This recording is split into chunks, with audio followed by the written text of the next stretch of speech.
Hello. Well, hello. Sunday Generational Change. We're coming to you live 1:30 in the I afternoon. feel like we are off center. We are. We're off center. You need to move in this way. There you go. That's better. That's better. Yeah, I think that's better. Well, I'm Jen. I'm Peter, and we're messing around with the cameras today. No, and also there's a new chair. So I had to Yes. accommodate for a new seating situation. Yeah, everything's always changing here. Everything is always changing here, but we're evolving, and pretty soon we're going to have a nice studio, aren't we? We're working on it. We're not the most professionally dressed today. This is definitely Sunday casual. Well, I was at a baby shower. Why don't you share with the audience before our first guest, Kyle Davis, enters the studio? Please tell the audience, Jen, about the baby shower you were at today, how that went, and what one of the wonderful guests of the event decided. Yeah, this is just really interesting. I just thought this is the kind of thing that comes full circle, but because of course Peter wanted me to take pictures for social media of my friends at a baby shower, which I just know I'm not going to do that to my friends. But something that I did find very interesting. So a friend of my friend who's having a baby, she has a friend who lives in Finland. This girl is from Finland, and she is here for the baby shower, and she brought with her a box. And this is a box. You guys have to see this thing. I'm going to explain it to you, what this is. Hold on. Okay. So this box, you guys can tell there's a box sort of in the background of the picture, and everything in front of the box and on the box comes in this box. Okay. Every year in Finland, there is a special baby box that is created every year, curated special for that year. And when I say curated, this is like something that people would pay designer money for. This box goes free home with every baby born in Finland. And what's so cool about it is it's everything that a baby needs for their first year. So you can't see all the stuff in this box. Like, it's crazy how much stuff is in here. And then the art the cover of the box, which is on the table, behind it on the table, which you can't see, but every year local artists compete to get their painting, their picture on the baby box. So like, this is a very thing, and they just give this. And the box itself has foam padding in the bottom to be used as a bassinet for people. Because I actually used to have a Moses basket that I moved from room to room. So that's the same concept. It's just brilliant. And, everybody at this shower was standing around like in awe of this box. And the girl from Finland, by the way, who is home with a toddler, is still being paid for staying at home. And she is going into her third year of staying home. She gets up to 3 years to stay at home with her son and still get subsidized from the government. And how much do we get here in the United States? Yeah, none. And I just, so, it's everybody at this. And I was really making an effort to talk to all the women at this shower and point out that, yeah, this is what we're supposed to have. Because we don't even know that we should have that. This is what we're supposed to have. And this is coming from one person. What if everybody at the event just happened to chip in for this? How inexpensive that would be. But again, it speaks to the mindset of our culture. We don't have that as a priority. We don't. It is kill or be killed. It's every man, woman, and child. It doesn't make sense. But anyway, so I now feel comfortable that a whole room of what I would call the neoliberal suburban white demographic just had a nice big exposure to what we're supposed to have in what we consider a social democracy. And I am pretty sure that their reaction was, you get all of that. Yes, they were freaking out. Yeah. And here's the thing. They're like, yeah, I'm thinking, okay, yeah, this is great. And I absolutely think we should have that. But let's start with healthcare, because we have people in this country that go into debt to have children just because they can't afford the hospital bills of having kids or whatever. Forget the box. How about we just don't charge people for healthcare? How about that? Would seem like it's a good start. It's a good start, people. But anyway, that's the box. That's the I forget what the name of it is. It's from Finland, and every year, there is one for all the babies. And again, our country does a really great job. Yay, Finland. Keeping those types of things under wraps. They don't allow the exposure of what's being said and what needs to be said. ironically, I was on social media today and I saw this 30-second clip of when Marianne Williamson was on the stage during the debate, and it's now being played almost 2 years later, and people are listening to what she said about big pharma and how everything's interconnected and why our country isn't like Europe and places where we actually value, the collective and things like that. And everyone's like, oh, that makes sense. Yeah, of course it does. But we are led to believe that we're not entitled to anything. We are supposed to be subordinate. We should get the big old baby box, which, by the way, also had books and toiletries and all sorts of stuff in it. I was fascinated by this.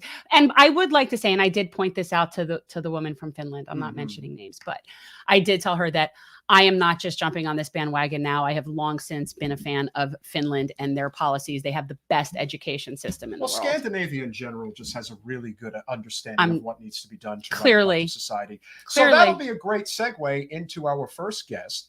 His name is Kyle Davis. He is running for the state senate in the Commonwealth of Massachusetts. Taxachusetts, as some people like to call it. But you know what? Massachusetts is considered the best run state in the United States. I find that interesting. Not totally surprising, but a state that really values education, has probably, of all the Obamacare run states, is the best run in terms of healthcare. And they do pay a decent wage and job opportunities galore in education and whatnot. So we're going to learn more about Mr. Davis, why he's running for the state senate, and how we can help him out today. So without further ado, Kyle Davis, welcome to Generational Change. Hey, thank you so much for having me. It's a real pleasure, buddy. What I was just going to say, so when I saw that you were on the calendar, I had to, of course, I don't always know everybody. And I look it up and I'm like, okay, so where's North Shore? Because I saw Senate and I'm like, he's running for Senate for Massachusetts. What's North Shore? And I realized it was state Senate, but then I looked up North Shore. So now I know where you're from, but talk a little bit about that district, like what area this is and what the demographics are like there. Yeah, absolutely. So I'm running for the 2nd Essex district. So that's Salem, Danvers, Peabody, and Beverly. It is an interestingly, not very diverse area, with the exception of Salem. Salem is this very diverse, very young city. Lots of Bernie supporters, lots of people in unions. So it's gonna be really exciting to get to know people better in this area. And I love, everything you're saying about Massachusetts is totally true. We do a lot of things better than, the rest of the country, according to, liberals and progressives. But I think that it makes us a little bit complacent. We have very good education, and everyone's kind of aware of that. But at the same time, our education system is very unequal. The inner city schools that we have are so underfunded that we actually use a program, very similar to busing, to have kids come in from the inner city to the very white, wealthy suburbs to get a decent education. We do have a better healthcare system than most other states because of Romney Care and Obamacare and so forth. But we still have 200,000 residents that are uninsured. We still have a lot of people that are avoiding to go to the doctor because of premiums and copays and deductibles. So that's kind of why our slogan is more for the North Shore, because I think it's not enough that we have an overwhelmingly Democratic supermajority. I think there's 3 Republican state senators. It's not enough that, we're not doing the same things that Texas is doing or other states, with abortion laws and all of that. But we can do more. We can do a lot more. Right. So it's just because we're not bad doesn't mean that there isn't stuff we could do, which that tends to be, in my mind, the basic Democratic Party line for everything is we're not Trump, we're not them, we're good. Yeah. At least we're not them. And I appreciate that you recognize that that's not sufficient, because it really isn't sufficient. It's enough already with that nonsense. Absolutely. How would you, from some, again, we're just outsiders looking in, but we saw that Michelle Wu obviously became the new mayor of Boston. A lot of people are touting her as a really true progressive. I happen to have a good friend who, let's just say, is very successful and was supporting the other candidate, who was definitely the corporate candidate. Would you say that Ms. Wu's victory to become the new mayor of Boston is a good sign. Do you believe that she is the genuine article, and that could have lasting effects for other candidates like yourself who are running on a non-corporate platform? Yeah, 100%. I can't really say enough great things about Michelle Wu. I was so excited to find out about her race. I think that, she didn't really come up on my radar in like a lot of leftist circles. I didn't really hear about her a lot in DSA and so on. So when I was looking up different mayoral candidates for Boston, I wasn't really expecting a really great progressive to be in the race. But I went to a few events to check out different candidates. And I went to this very intimate gathering in North Boston, and actually met her and sat right next to her and talked to her. And I was pleasantly surprised by a lot of the things that she was talking about. One of her main policy goals is making free public green transit in Boston. And that couldn't be more exciting, and I think that's really impressive. And, Boston is making this major leftward swing. I'm also really excited about Sonia Chang Diaz's run for governor, because, I don't know how many governors in this country are supportive of Medicare for all, and she is. So I think we're seeing this very sweeping change in Massachusetts politics. People are saying, and I said this, right to Michelle Wu as well. It's not enough that we're Democrats. We actually want to be good Democrats that are making a material, benefit in people's lives. So I'm really hoping that same kind of energy that seems to be happening in the state can kind of carry us, so that we can be in there and we can help Michelle Wu and we can help Sonia Chang Diaz make some of these sweeping changes that they want to make, because they're going to need some help. So who is in that seat now? Like, what's the current representative in that area? Or who's? Yeah. So the current senator is Joan Lovely. She's, of course, much more centrist, much more corporatist. She takes, she doesn't discriminate. That's the nice way of saying, from, interest money. Exactly. Yeah. There's a lot of pharmaceutical money going in. There's a lot of money from big landlords and developers. She doesn't have any kind of pledge saying, I'm not going to take money from, this industry or this special interest or anything like that. I think that's the defining issue of our time, as we like to say on our podcast. Yeah. Corporate special interest money is the singular issue. We also recognize the fact that a lot of the policies that we want to see enacted on Capitol Hill, they're just not going to happen unless there's statewide mandates all over the United States. Your healthcare is one of those things. Your bordering state to the west, New York, has the New York Health Act on the table. We think that there is a lot of momentum, and we actually think New York's going to be the first state where the domino will fall. Is there a statewide single-payer healthcare plan in Massachusetts as it stands right now? And if there is, I would assume that if you were to become state senator, unlike your current representative, this is a policy that you will push for. Yes, 100%. So in Massachusetts, there is a bill actually called Medicare for All for Massachusetts. It was introduced by James Eldridge, who's a really great progressive senator in the state.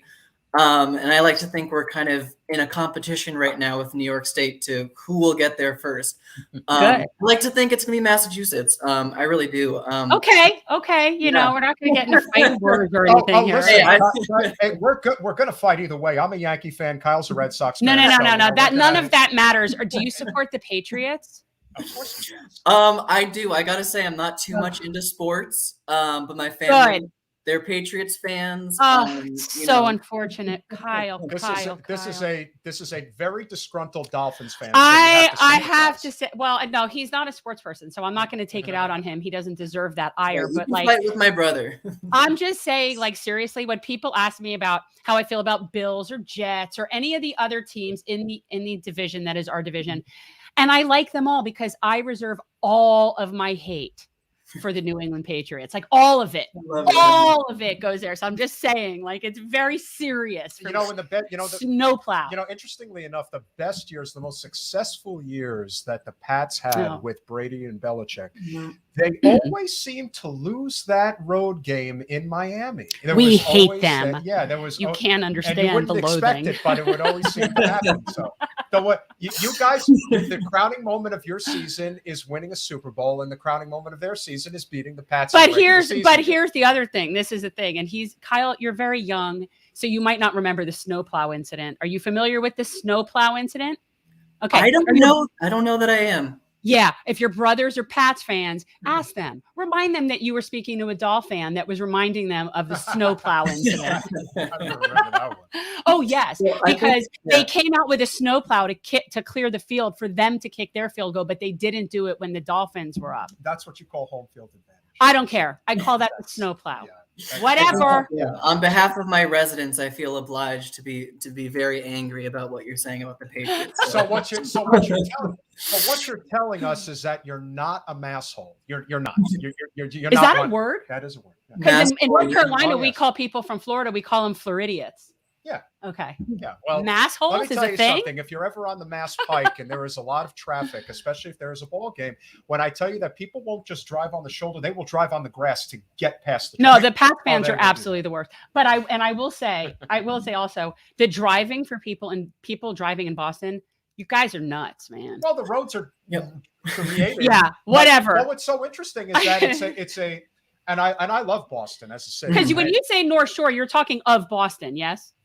No, so it's north of Boston. Right. On a good day, it's like 25 minutes into the city. Right. Okay. Yeah. But that's what I mean. Like when you say North Shore, are insane here. I mean, I sometimes joke that I understand like New York City better than I do Boston, just because it's on a grid and it's so easy. Here, it's what's very with hard that? Well, the roads are like this and turn into different names and all sorts of stuff, and they're cobblestone, which is really cool. Well, Boston was one of the first truly defined cities in our country. The problem is that their road construction is from colonial times. So it was meant for horses. It was well, that is correct. And so the infrastructure was never properly updated at the turn of the 20th century. They simply just left it the way that it was. And everyone's like, why is it like this? Well, first of all, it's very charming and it's cool. It is. But it really makes for crap driving experience. I'm just saying.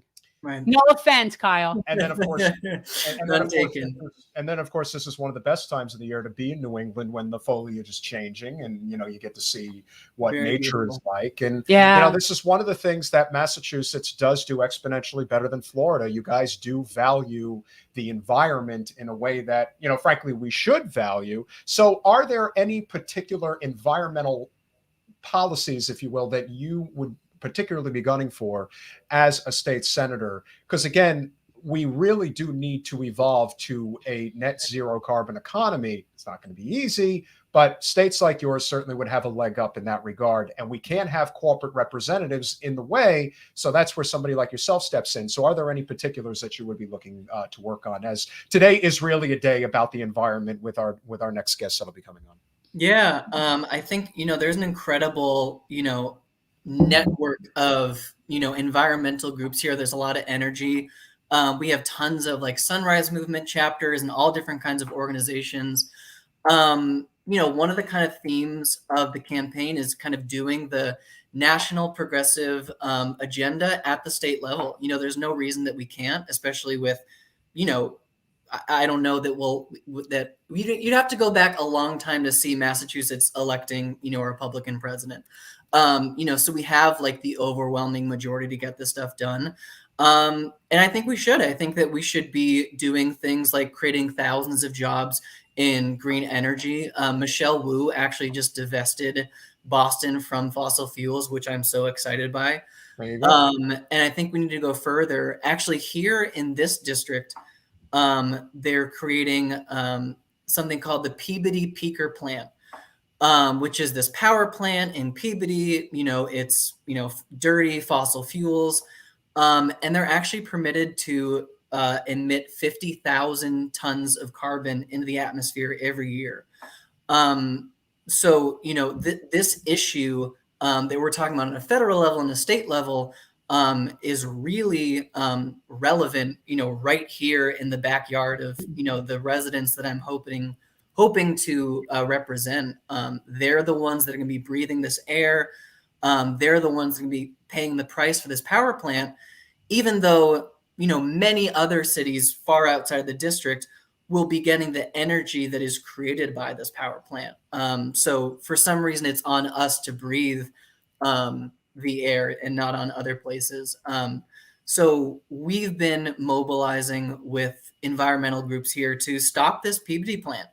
And at the very least, pause and do an environmental impact report. I mean, we know it's not going to be good for the environment, but there's been such a lack of transparency. There's been such a lack of, so many people we've been going door to door don't even know that this is happening. They're doing a very good job of kind of flying under the radar. So we're just trying to make sure, with this campaign too, that we're letting as many people know as possible about it. And I think the first step in moving towards green energy is stopping the non-green energy. So we're trying to make sure that any projects like this don't go forward.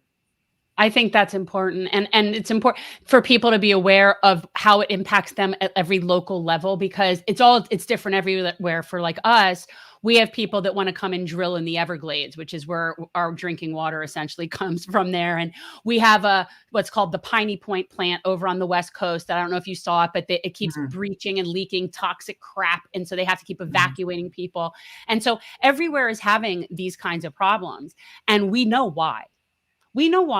It's not like it's a secret, right? Somebody's bought off to develop wherever they're meant to develop, and then they pocket the money and they don't build up the infrastructure to accommodate the amount of people that they need to do.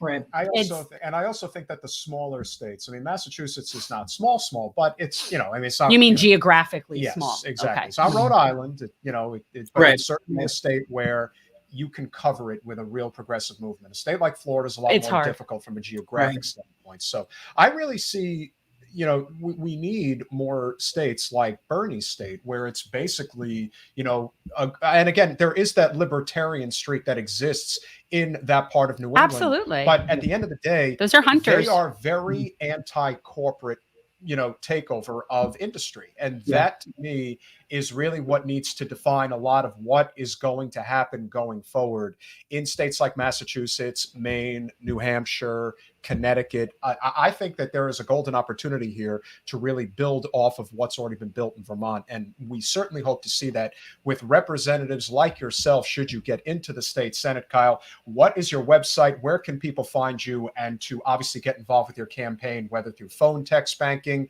potentially donating, and then ultimately, if they are in the New England area, perhaps coming out and canvassing? Yeah, we need volunteers. We need as many helpers in this progressive movement as we can get.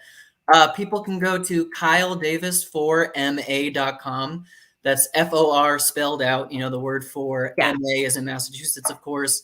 We got everything on there. Donate link, volunteer link, all the information people need. And I always tell people, even if you can't donate or you can't volunteer, go and follow on all their social media and share it, and like, because that's really important. You might not have the money to donate, but you very well have an old friend from school that's living in that area. You just don't know. So just always share the social media. That's like the least we can all do to help. Yep. Awesome. Kyle, in the meantime, hope you had a great Thanksgiving weekend. We will definitely be in touch. Thank you, and Kyle. Best of luck going forward. Thank you, guys. Good to see you again, Jen. Thank you so much. Bye. Pleasure. Bye. Bye-bye. So we've really had, I think the impact that I don't think enough people really talk about is what ultimately ends up happening when you have a very dynamic candidate like a Bernie Sanders that steps up. So funny when you say Bernie's dynamic, it makes me laugh a little bit. Look, I don't want to, miss. He's dynamic in his very non-dynamic way. Well, look, we do a good job, and we have inspired a lot of people to. Yes, you have. And, the kids are doing. You're very inspirational. Very inspirational. And that is what ultimately is the lifeblood of how we're going to make this thing happen. A lot of times, it's like when you ran, this isn't about me. This is about the movement, and we have to be doing service for our community. I almost feel drafted. Yeah, exactly. Well, that's kind of the way that people should feel. This isn't a vanity project as it ends up being for so many people. And I think the great thing about what's happened over the past few years, especially with the whole Bernie Trump phenomenon, is you can tell who's really in it to help and who's really in it for themselves. I'm gonna pose a very interesting idea to people that they've probably never thought of before. But for anybody who has a representative that's been sitting in office for an obscene amount of time, right? Like you've just they're there Anything so over long. 15 years. There you go. Okay, whatever it is. Yeah. You have to wonder something, okay? They are no longer there for you. I can assure you that. Because anybody who is in it for the people would have spent part of that 15 or so years grooming and mentoring and reaching out and finding other leaders in their community to represent the district. That's how leadership is supposed to work. You're supposed to share it and empower your community. Well, so someone who's been sitting there that long, they don't care about you. And that, I think, is a perfect segue to our guest today, because as many of you have been following, there has been a hunger strike in Washington, D.C. for the climate crisis. Which makes me nervous for these kids. It does. It should make you nervous. I do, because that's like I'm thinking about, and I want to basically like say, does your mother know you're doing that? Like, I don't know. Somebody has to be willing to step up. No, I know we that. Saw the lives, particularly of Joe Manchin and Kirsten Sinema, have been made quite uncomfortable by these young people. It makes me happy. So it pleases me like the most warm fuzzy ever. And you know what? This is the first day of Hanukkah I've been informed. It is, right? No. So it's like the best. It's a mitzvah. And somebody has to be willing to step up for this particular movement, because if anybody's going to do it, this is now what is becoming known as phase 2, which we're going to learn about today. This is very important because the youth movement is growing stronger by the day. Good. They're coming for you, Joe. Yeah. They're coming for everybody who isn't recognizing that this is a crisis. It's a real crisis. And while one phase has ended, a new phase begins. And this isn't something where just because one phase didn't get the job done doesn't mean that they're going away. We are not going away as a collective until we get where we need to go, which is a net zero carbon emission. You know what's frustrating? What's so frustrating to me? What's that? This is one of those things where it's like we can do it the easy way or we could do it the hard way. And it's gonna happen regardless. But like the fact that it's made to be so difficult when it's what's in the best interest of everyone is what is so incredibly frustrating for me. Well, this is a conversation we are really looking forward to. It should not be that complicated. I'm going to allow them to introduce their last names, but Julie and Jenna from the Climate Strikers are here today to discuss what's going on in Washington, D.C. and beyond. And why they are starving themselves. Ladies, welcome to Generational Change. Hi, y'all. My name's Jenna Haynes, and this is Julie Paramo. Very nice to meet you, ladies. Very nice to meet you. I see you've got your Sunrise shirt on. Because I was going to say, is this an official, because we are very familiar and friends with Sunrise Movement, is what this action is, was this originally a Sunrise Movement action? It was a lot of Sunrise people coming together to do an action. So the hunger strike was technically a volunteer hunger strike. I was one of the people who hunger striked for 14 days. And was supporting from afar, and is one of the main people making phase 2 happen right now. And how would you, what would you call your group? You know, I don't want to call you climate strikers. What would be the best way to define your organization? I would say that you are a hunger striker, and that we are now working on phase 2 with the Sunrise Movement. It's okay. I would just say, can we just say Sunrise Movement activists? Yes. You can. Because to me, I call them youth activists, but because to me, you're all youth. Well, you happen to know, I think we had exchanged in email content, an amazing local activist. He loves to drop this name. We love Jean-Paul Mejia. He is a great young man who really did a wonderful job, not only helping Jen with her congressional race, but also Jean-Paul building Sunrise Miami, and now obviously being in DC, where you can, because that's really where you need to take the fight. And you guys are in DC, right?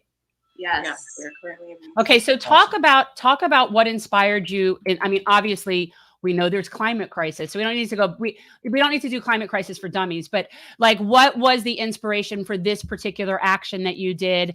And when did you start planning it? And just talk a little bit about the experience of planning that action. And then we'll talk about what we're doing now. Cause I think people should know what you guys did. Yeah, so the hunger strike was an idea that came from one of the people who was hunger striking with me. It was 5 of us total hunger striking. So Kita Skirma, who's been very involved in Sunrise, had a conversation with our friend Michaela Jefferson, and they were just trying to think of things that fit kind of the moment that it felt like we were in, like what matches these high stakes that we're in. And so like the thought of a hunger strike, it has like a long history, right, in activism, came about. So he like reached out to all these people that he knows. Like I'm a good friend of Kita's. We're both from Dallas, Texas. And I was like, I'm down to do this. I'm like, we got arrested together on 10 Cruises On this summer with Jenna. And we're like, this feels like something we have to do now. Like we're out of options. So yeah, we got together, these 5 people who were going to do the hunger strike, got together a good support team, and we're in DC like for 2-3 weeks. You know, the hunger strike lasted 14 days. We wanted to go as long as we could because we wanted to see the BBB pass, but obviously it hasn't. It passed the House, but not the Senate. So, but I would say it was very successful because the reason it started when it did was because they were going to take every single climate measure out of the bill. Huge conversation about like literally cutting every single major thing. And of course we did lose the CEPP, but everything else stayed in it. The climate basically just got a haircut and everything else was cut massively. And while it's obviously really awful that those things were removed, the climate stuff was what we wanted to focus on, what Julie and all the other strikers thought was super important. And the fact that that stayed in has, you know, we're told a lot to do with what Julie and Ketis and everyone else really sacrificed their bodies for.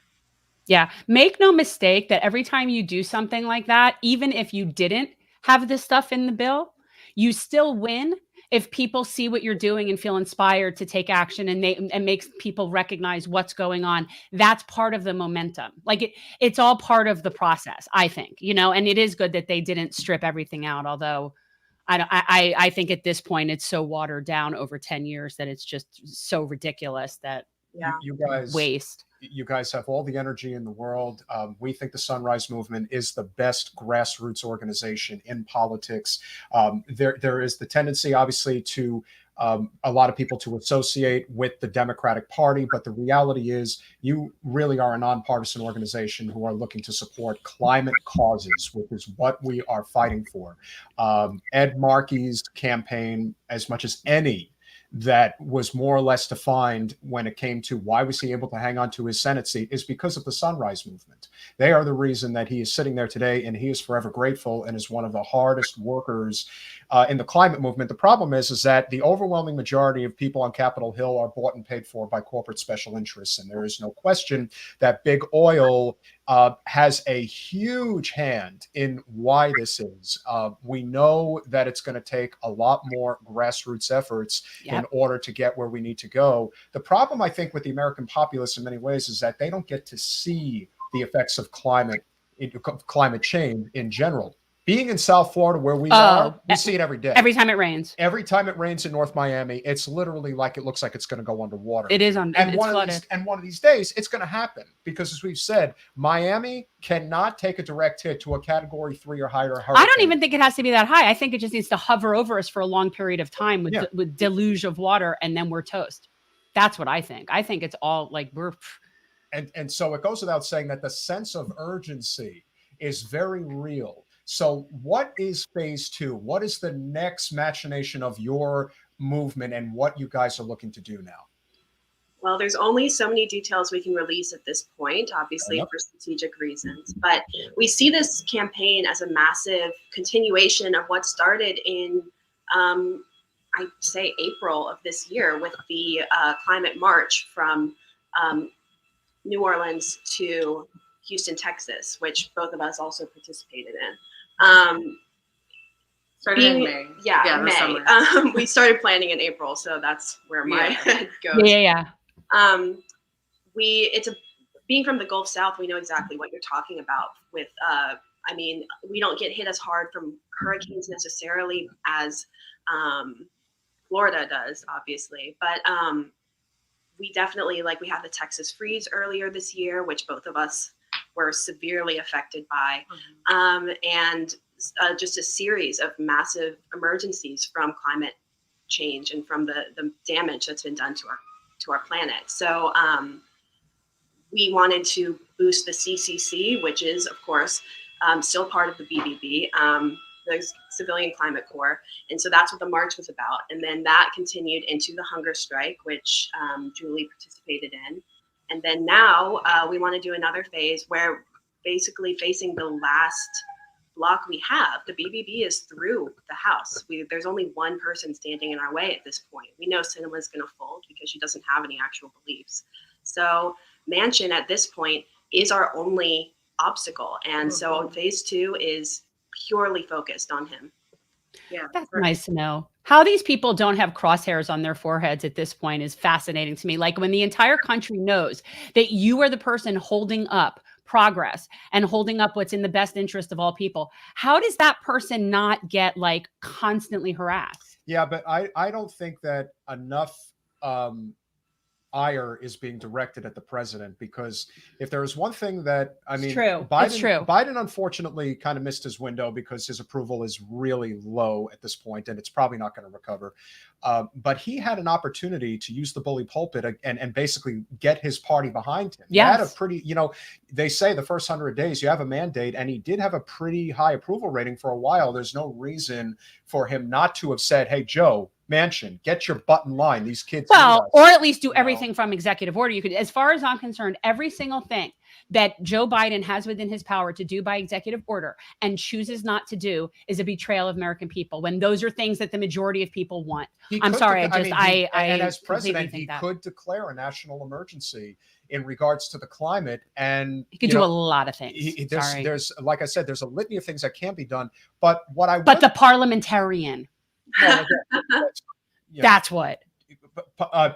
Decorum, please. Yeah, decorum. We're so far past underwater, but we need decorum. I'm so far past decorum. If you could talk about the climate corps. I know that AOC had talked about this. I haven't heard too many people really get into the nitty gritty of what this is about, what this means. Obviously, that is something that has been kept in the Build Back Better climate corps. Yeah, there's like a climate corps. But you said corps. Because that's what you used to call Gen Corps. Yeah, Gen. Well, we have a volunteer organization called Gen Corps. So we go volunteer out into the community.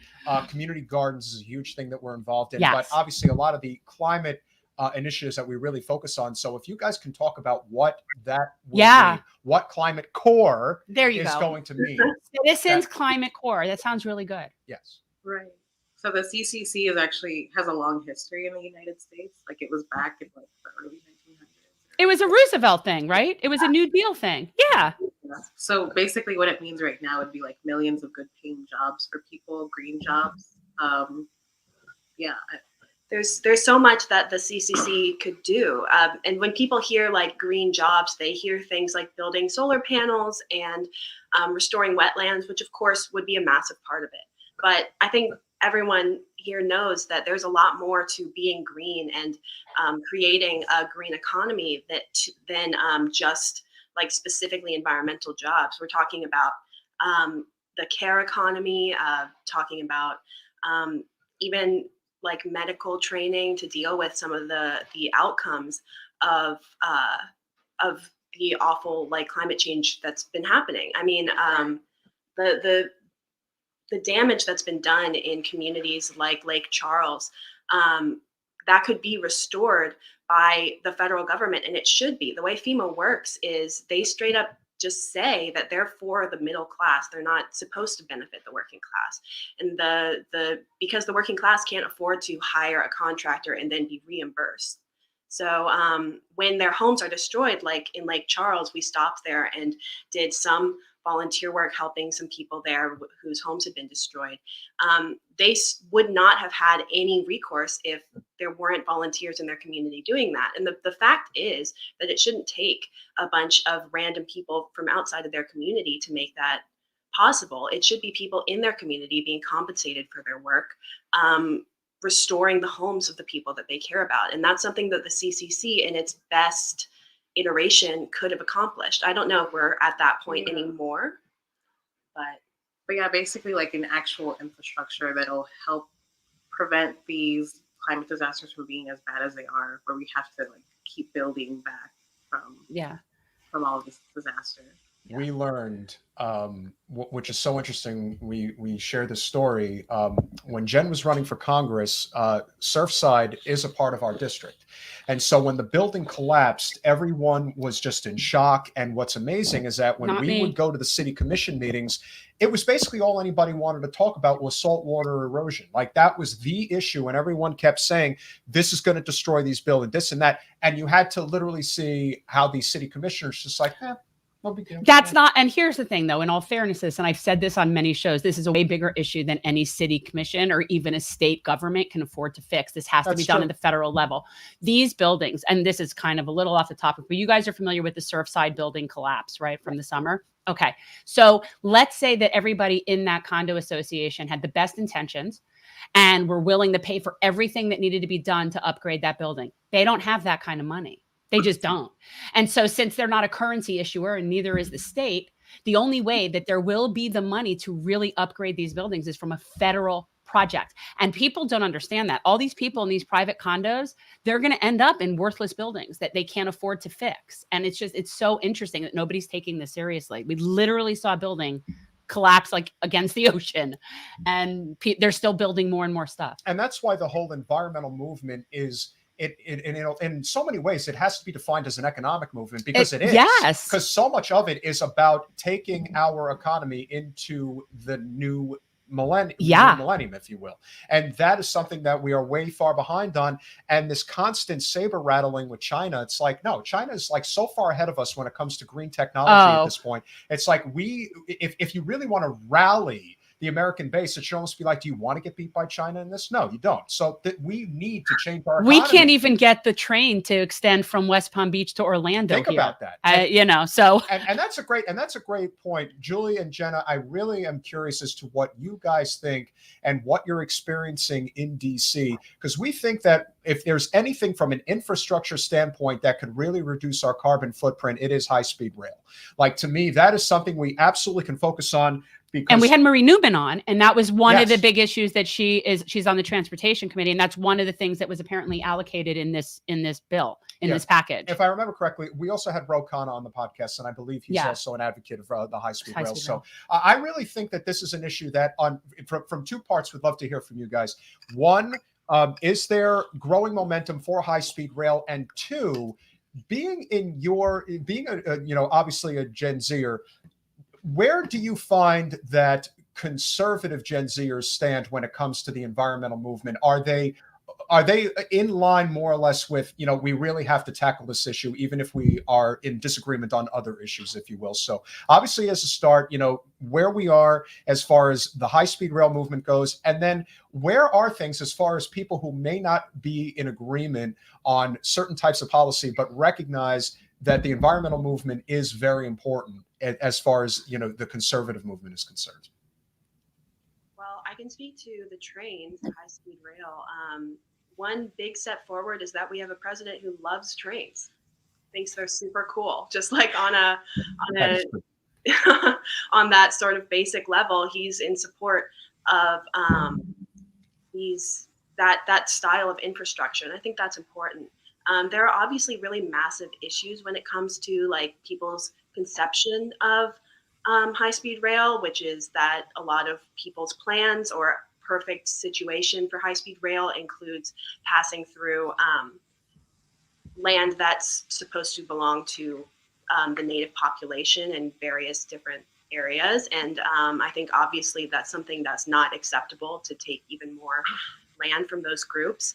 And there's also like the answer to that isn't just go around the reservations, because having construction in those areas is actively harmful to the communities there. So it's a lot more complicated than just saying we should build it. But I also think that there's people who are invested in not having travel controlled by car companies highways and obviously airlines. I mean, there's so much stress on the air system right now, and that issue makes air travel so much more expensive and very inaccessible to people who are part of the working class and even the middle class at this point. So I think that's some of the main reasons that we're seeing a lot more support for that kind of travel. It's just that there's so many more considerations than just would it be good to have those trains around. And as for conservative Gen Z, I think. Yeah, I mean, I think one thing everyone can get behind is investing in our communities, like, having like the things in place so that we are more prepared for when these things happen. I think that's something we can get behind. Like, we know that climate change is going on because we see it, and we don't just see it in our areas; we see it like all over the world. So I think that's one thing where it's like you can see it and feel it, and we want to invest in our communities. That's like right. Like, I think that's pretty universally known. Like, Yeah, I think a lot of the push behind local government and local politics recently has been really positive in terms of people seeing their communities as something that need to be invested in and supported by every person who's there. That's something that has a lot of effects on basically every community. It fights gentrification for people to be involved with their communities. When people run for local offices, it makes progressive change possible on a local level, which is really exciting. And when we see more and more people running, more and more young people especially running for local office and working on a local level for mutual aid and things like that, we're seeing a lot more sort of ground up change instead of like from the federal level down. like people who we actually trust that we can work with. Yeah.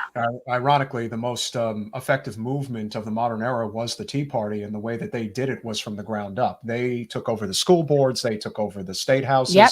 That is how it has to Start be with your done. city commission. Yeah, and what we've seen, as I'm sure you guys have noticed, especially with what happened with Bernie, is there is a lot of nihilism on the progressive left. A lot of people have more or less checked out.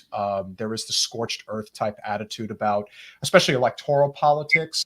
How are you guys figuring out how to combat that? Because, like I said, when it comes to a lot of these organizations, I take what happened in New York recently as a prime example of that. Yeah, Eric Adams may have won the mayoral race, but there were so many down ballot candidates that won that were connected with either the Sunrise Movement, the DSA, or the Working Families Party. And when that starts to happen, it may not be sexy, if you will, but it's very important, because those types of elected representatives are ones who recognize that we are living in a climate catastrophe and we have to do something about it. We're not doing it fast enough. Nope. But I do think that there is something to be said for, where do you guys stand as far as fighting back against this attitude that a lot of people that are, not just Gen Zers, but millennials as well, who are just like, I'm checking out. I don't care. I don't think we can. It's too late. Ship sailed. Yeah. So what do you say to that? I think where you see the most change is locally. So starting there, like getting involved in some way. Like, I still know people my age who wouldn't vote, which I think is like the least thing you could, like, that's the least you could do.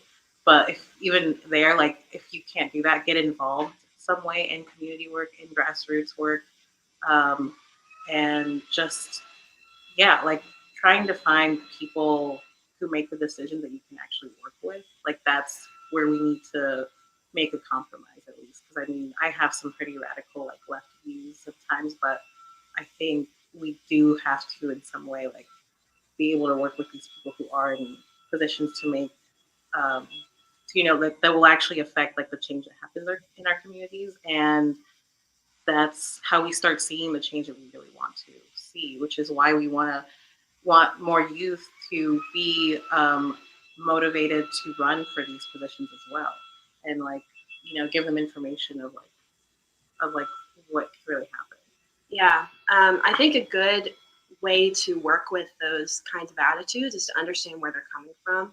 A lot of, like, marginalized people have seen promises made to their communities over and over and over by electoral politicians, and those obviously never come to pass. And so the understanding that when you approach groups like that and see the sort of nihilistic perspective that they have, trying to work with them, for example, on mutual aid. A lot of groups that don't believe in electoral politics are still strongly involved in their community, doing things like block parties and working with homeless communities and that kind of thing. Just understanding that electoral politics, mutual aid, and local organizing are not mutually exclusive. In fact, it's the opposite. They should be working very much in conjunction with one another. And that, that attitude really sort of heals itself once people have more trust in the folks that are working on the electoral level. Right. And that the way to do that is by engaging where they are now, which is in the mutual aid space. Right. Just within the communities, like with the people that you're actually working with, instead of a politician lying to you, right? Like running on something else and then doing something completely different, which we see all the time, even in local politics. Yeah, it happens a lot in Texas too with federal. Yeah. Like basically any kind of red state. I'm from Georgia, so I've seen a lot of this my whole life, but I live in Texas now, and seeing the same exact pattern. And it's interesting watching Georgia be treated so differently now, just based on the fact that it went blue in the last election. Obviously, I was overjoyed when that happened, but it does feel frustrating to now live in a red state that's close to turning blue, just like Georgia was my whole life, and see that we're treated the way Georgia was when I was a child. And so that's where a lot of that distrust comes from, especially in the South and in red states. Being seen as a flyover state or a lost cause, having people run in other states with their slogan being "Don't Texas or Virginia."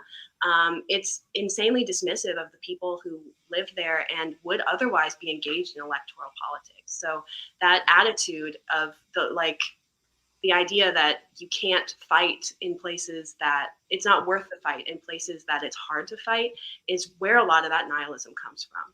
I think it's also important in a place like, and I lived in Texas for 6 years. So I am very fond of Texas. I went to law school there, and it's red, but there's a lot of community love there, and there's a lot of community aid and a lot of local things happen. And it's also a much more county driven state, like is Florida.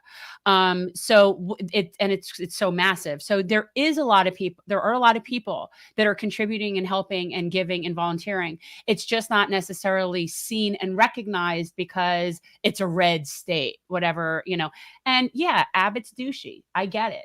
I didn't vote for him when he ran for attorney general and was on the Supreme Court. That's when I lived there. I thought he was douchey then. But I remember Ann Richards. See, you guys, you're very young. You're very, very young. She was the last Democrat governor of the state of Texas. And a badass. She was a badass. She rode a Harley. She was so cool. And those types of representatives, regardless of the stripes, this is really what it comes down to in so many ways. And we're really trying to get away from that. And again, this is also a generational thing, but the whole red-blue dynamic is something that people are really tired of. This whole idea that we have to be defined by, whether you're a red state or a blue state. No, you have to be. And again, we have to tell people that, before, COVID went down, our governor, Ron DeSantis, was actually doing a lot of good in regards to the environmental movement, particularly with protecting the Everglades. Actually. What I think ends up happening, and this is part of the whole, you guys are in DC, so you know this, there is this thing called the consultant class that make a substantial living on dividing and conquering people. So we really need to get past this idea that we can't work with others who maybe, let's say, vote Republican versus vote Democrat. I really believe that when it comes to progressives and libertarians, we have a lot more in common than we don't. We may have a different philosophy in terms of how government money should be allocated, but I rarely see libertarians who don't say that we need to protect the environment. Well, more importantly, you realize that the red states are the states that have the better environmental things going on. Especially in the Great Plains Yes, regions of those are the states that are much better environmentally in terms of their policies, and they're red states. And plenty of Republican people, as my friend here, cares very much about the environment in the Everglades. I would definitely say, though, that in the South, there is a huge problem with environmental protection. Yes. That is definitely red southern states. That's is definitely that's yeah. a huge difference. Yeah, it's not like than- Idaho. Yeah, we're not talking about Idaho, Yeah. Montana, Wyoming, the Dakotas, but well, That's a little bit different. sans North Dakota.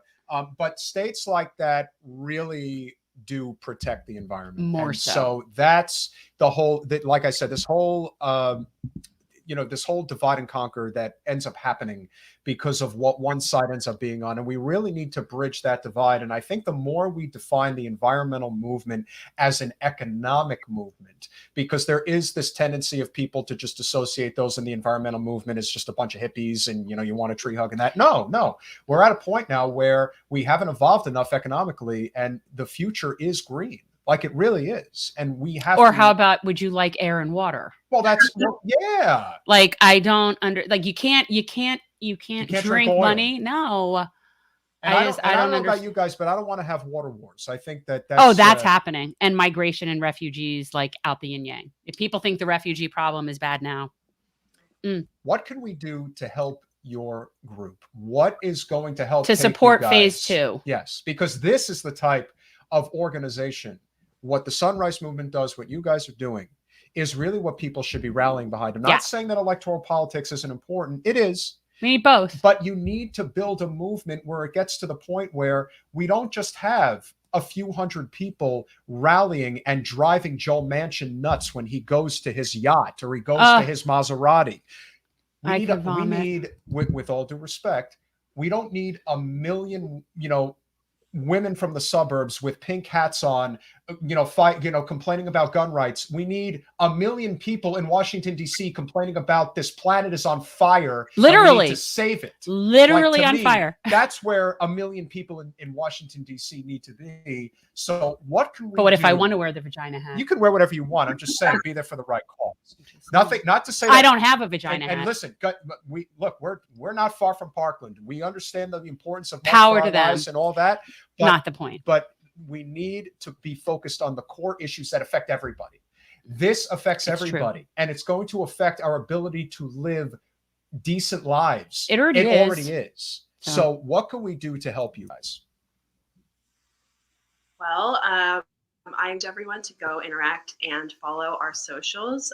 It's Haunt for the number 4 climate on Twitter, Instagram, and TikTok.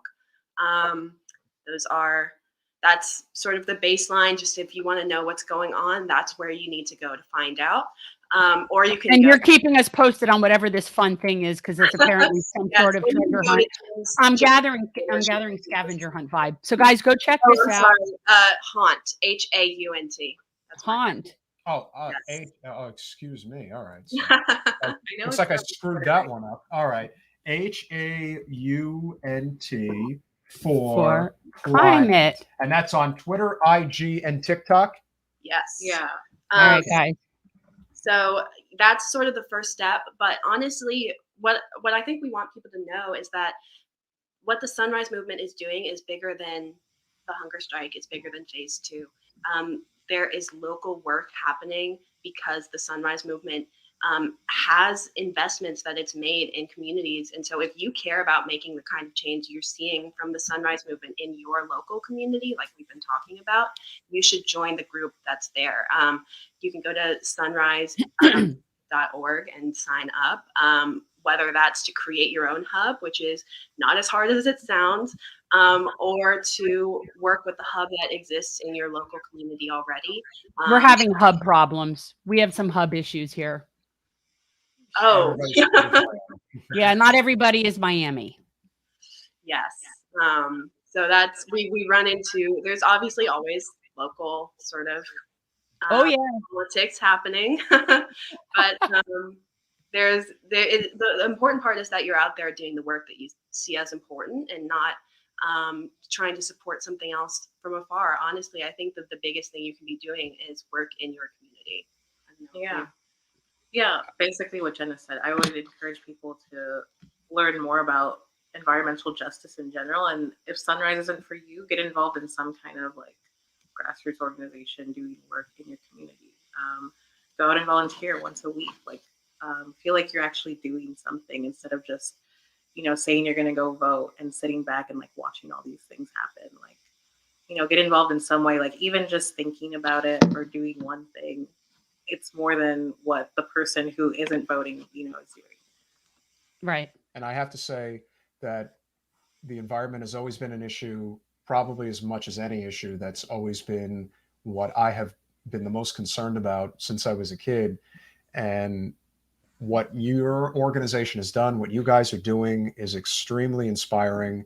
Um, it really shows that it can be done, and change can happen. And yes, you do need to be involved. I am very strongly considering running for the Commissioner of Agriculture for the state of Florida for 2026. Awesome. And that is something that you have to plan way in advance. And to be honest, I'm not going to have a complicated platform. One of the main reasons I am running is because the state of Florida should have community gardens all throughout the whole state. There's a lot of things. And the community gardens that we would have would be multi-pronged, meaning we would also have composting, which would be a huge part of the process. Well, we need municipal composting. And we also would, be doing bee colonies, because if the bees go, we're done anyway. So, that's like the one thing that you can't live without, of the pollinators. So, that would be one major component. And it is all about whether or not you are bought and paid for by corporate special interest money. Big Sugar. That's a big problem here. FP&L, which is owned by, you guys are from Texas, they are owned by NextEra Energy. So they really do define how things are in this state. And somebody has to fight against that. And the Commissioner of Agriculture is the most consequential position for the environment in any state. And if there is a state that needs it more than any, it's this one. Because there are a lot of people who are just going to assume that, Florida's just going to be underwater anyway, so who cares? Well, look. Only south of Lake Okeechobee, people. Head for higher ground. Yeah, Only south of Lake Okeechobee. That's what's going to end up happening. But you know what? This is a state with over 20 million people, and half the state is below Lake Okeechobee.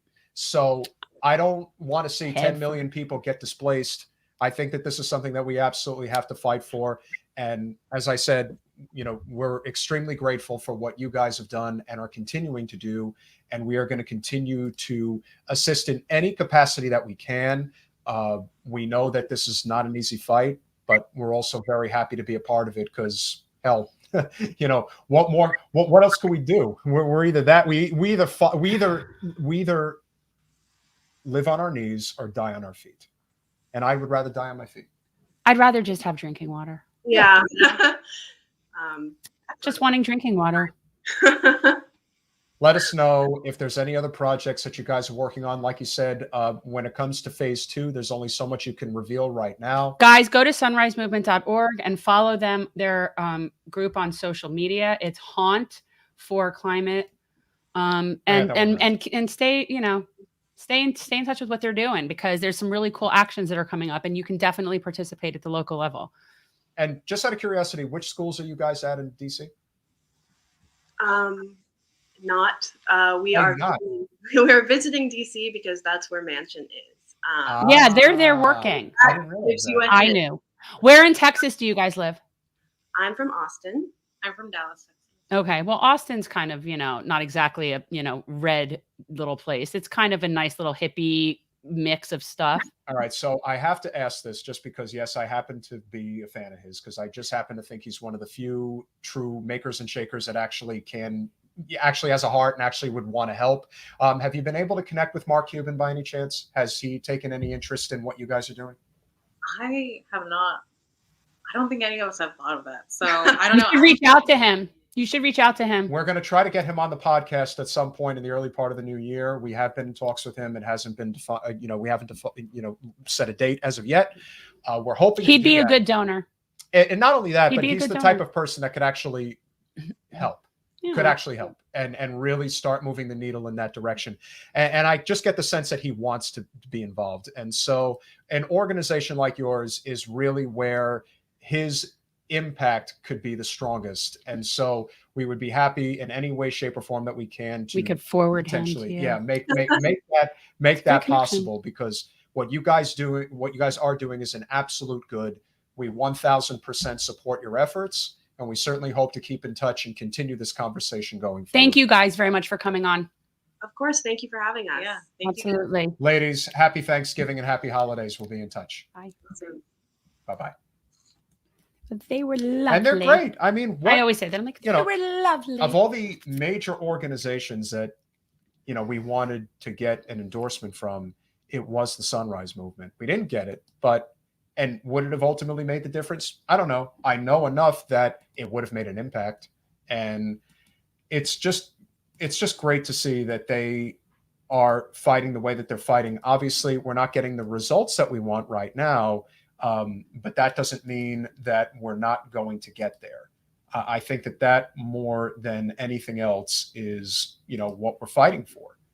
And as we wind down our show, obviously we have news and amuse, or in this case, focus on Florida. It is Florida. And yes. Do you see what it says? They don't want us here, so we're going. They don't want us there, so we're going. Yes. That was the Costanzas. Oh, yeah. Remember? Del Boca Vista. This is Frank Costanza. We're moving into Del Boca Vista, lock, stock, and barrel. We're going to be at the clubhouse. We're going to be on the shuffleboard court. And I dare you to keep us out. That's it. We're not going. So we have some interesting stories today. This was one that you said. Okay, so in this week in Florida COVID corner. So Florida, getting a little punchy. We really have this tendency. Again, I know every state has its yahoos, funny stories, but Florida is just on a whole other level. So doctors actually held an event, an anti-vaccine event, and 7 of the doctors ended up contracting COVID. 7 anti-vaccine doctors fell sick after gathering earlier this month for a Florida summit at which alternative treatments for COVID-19 were discussed. I have been on ivermectin for 16 months. My wife and I, Dr. Bruce Boros, pay attention to these names, doctors not to go to, told the audience at the event held at the World Equestrian Center in Ocala, adding, I have never felt healthier in my life. Yeah, he's in Ocala. That's where all the horses are, by the way. That's where the horse racing is. So the 71-year-old cardiologist and staunch anti-vaccine advocate contracted COVID 2 days later. And there apparently 6 additional other people have also contracted it. And these are old people. So it's going to be interesting to see what happens with that. Yeah. And again, look, as we've said, we're vaccinated. We encourage people to get vaccinated. We do not support mandates. No. But at the end of the day, play stupid games, get stupid prizes, as these people just did. And this is, again... I just think it's funny that they were at an anti-vaccine, a COVID anti-vax summit, and they got COVID. I just find that, like, it's very poetically just. Well, so I just think that's funny. As I said, it's not surprising, and you play stupid games, you get stupid prizes. And Florida has certainly a lot of people who like to play stupid games. So, as we transition, we do have a very interesting story about the issues with HOAs, and in South Florida, which is very interesting, we have a huge problem.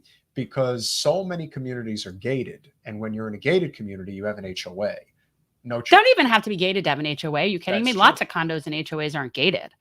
But you might probably have lower assessments, or you have lower fees if you're not gated, but you could still be in the condo still runs like, it's run like the Gestapo. These people take this seriously. But one of the things that a lot of people don't know, and I just got my real estate license, is I'm learning that when you're looking at a community to potentially move into, you have to know what your HOA is like. You have to know how the homeowners association is handled.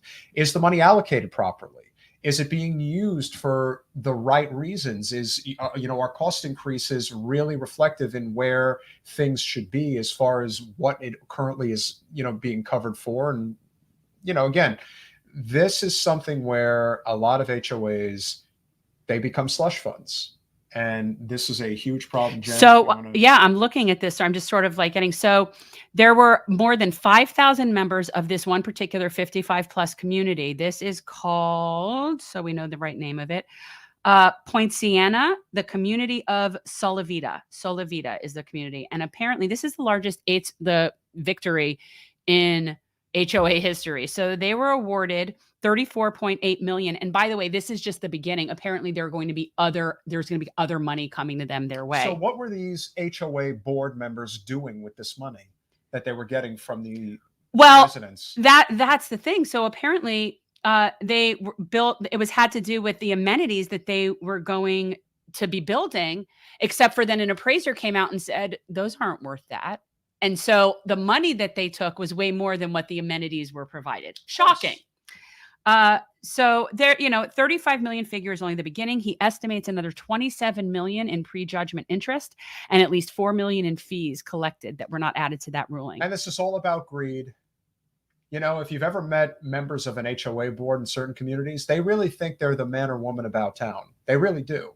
Like this is like, when we talk about the worst of local politics, HOA boards could be the worst because these are people who think that they're big shots. And in many ways they are. The bigger the community, more money that the HOAs. But really, they're just microcosms of our municipal governments. It's kind of interesting. Like this is something I call de facto corruption. De facto corruption, and it can be seen in an HOA or in a condo association or in the county.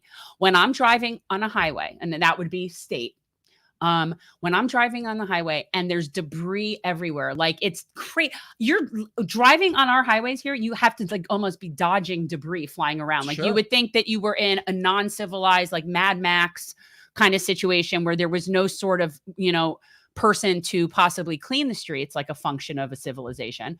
But when I see things like that, that's de facto corruption because I know that the taxes are being paid in, but the work isn't getting done. Bingo. That's what it is. So someone's getting the money for civilization services. The money is going in, and yet the services aren't coming out. What's even more interesting is a lot of the people, especially in Florida, they're not very good at hiding their corruption. No, they don't tend care to to live a little high on the hog.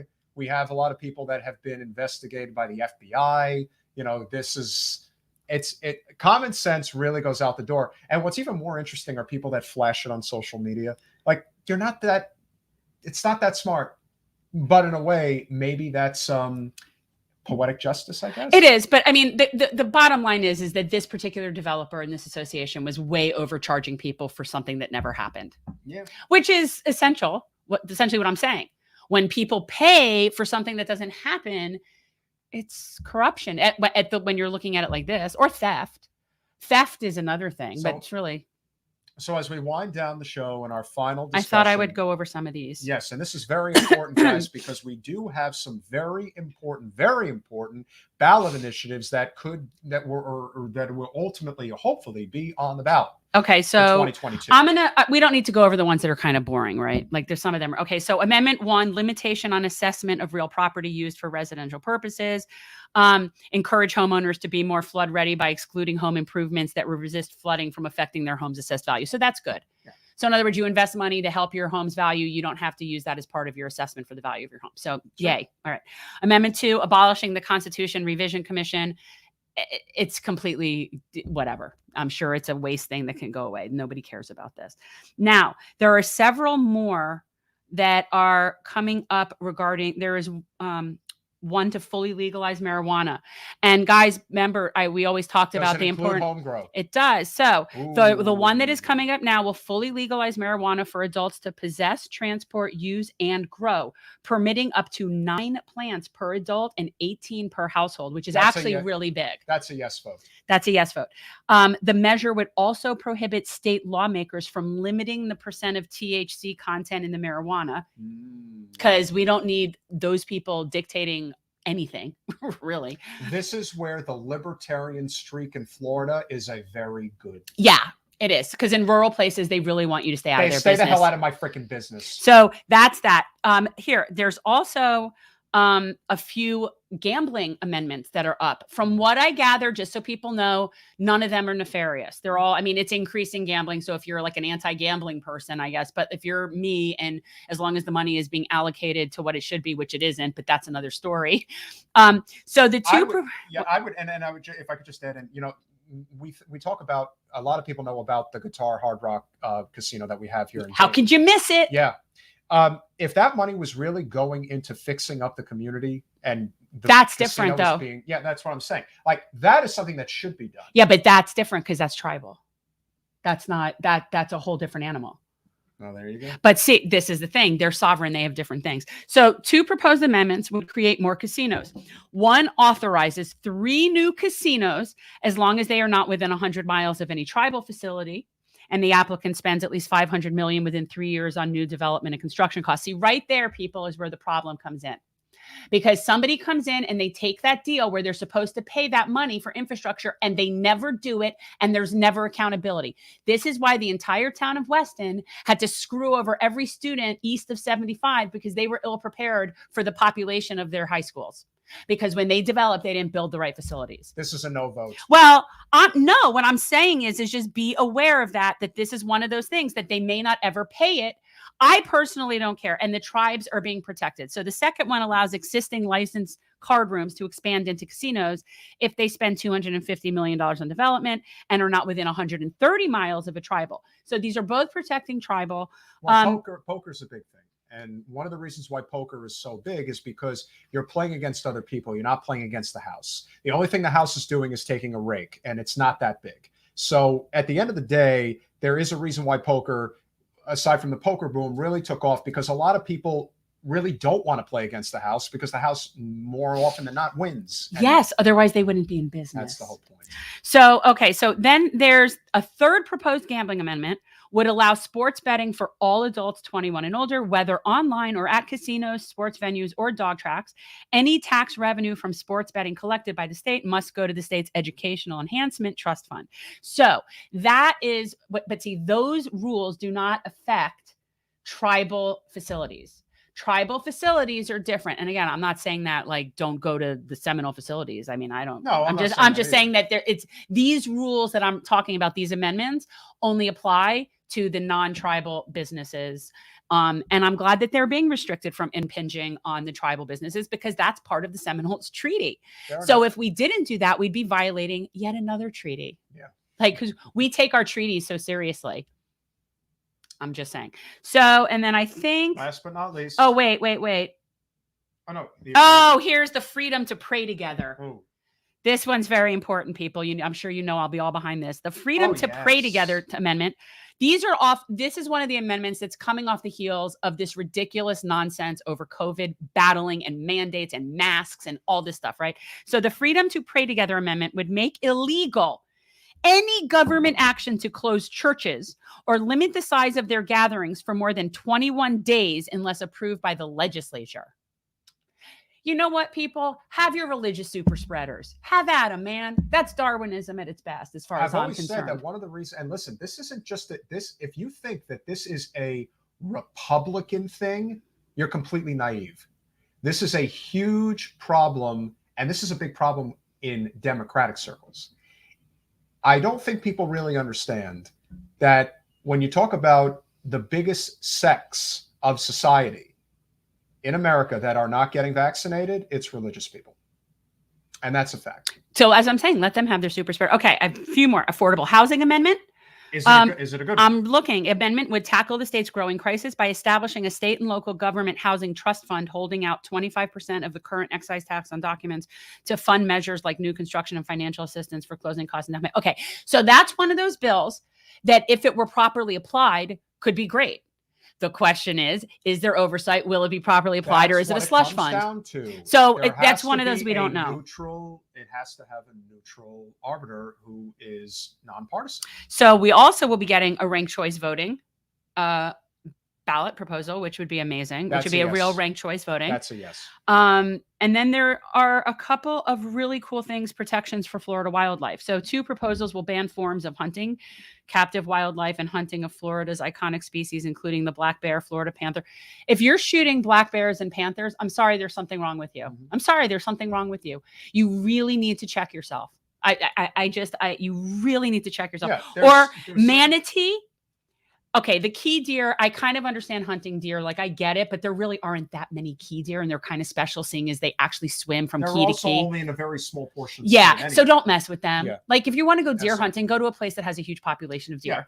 Yeah. And again, bald eagles. Well, red-cocked. First of all, if you shoot a bald eagle, you should be hung for treason, as far as I'm concerned. Bottlenose dolphins. Whales obviously. and turtles. Okay.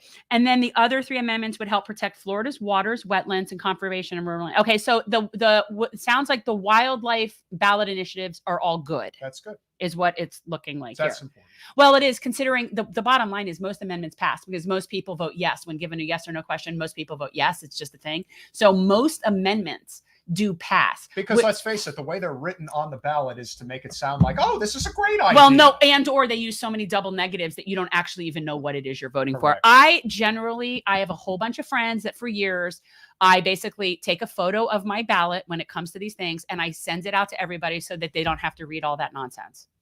Because although I can give you my cheat, do you know how I cheat? No. Here's how you cheat on ballot initiatives, people. If you don't want to spend your time reading the language, look at the groups that support it and look at the groups that are opposed to it. You will find your kin on one of those 2 sides. That's where you vote. That's it. You know what I mean? Like if you look and you see like Wall Street supporting this, no. I mean, that's how I do it. I mean, I look at the groups that are supporting and putting it up and the groups that are fighting it. And I I know who my people are. And I would look to negotiate with those that, that's to me, I think, if, for example, like if people are going crazy about, I want this Pray Together bill, I'm like, okay, fine. I'll support your Pray Together bill if you're going to support ranked choice voting and protecting the environment. How about that? That work? Yeah. I mean, what's I'm saying, there's compromise to be had. And yeah, Sinead, I agree. I completely oppose mandates. I am just not somebody who is, you would be hard pressed to find something where I would ever be supportive of a mandate or a ban. People not my thing. A lot of people still don't understand that. And again, and Ben Franklin, who is my favorite founding father, he said that those who are willing to give up liberty for security deserve neither. And it's the truth. So in the meantime, it's a huge thing for me. And but what always amazes me is that people, for the most part, aren't paying attention. And I remember when Michael Moore did his movie and he drove around the Capitol reading the Patriot Act out of the loudspeaker because most of the members of Congress who signed it, if any of them, none of them read it. I actually read it. It was brutal. It was really brutal. I read the Patriot Act. And I got to tell you, people, it's horrifying. It is. You've lost your 4th, 5th, and 6th Amendment rights. And nobody knows. They don't know. They're just going about their business and doing their thing. Bye-bye.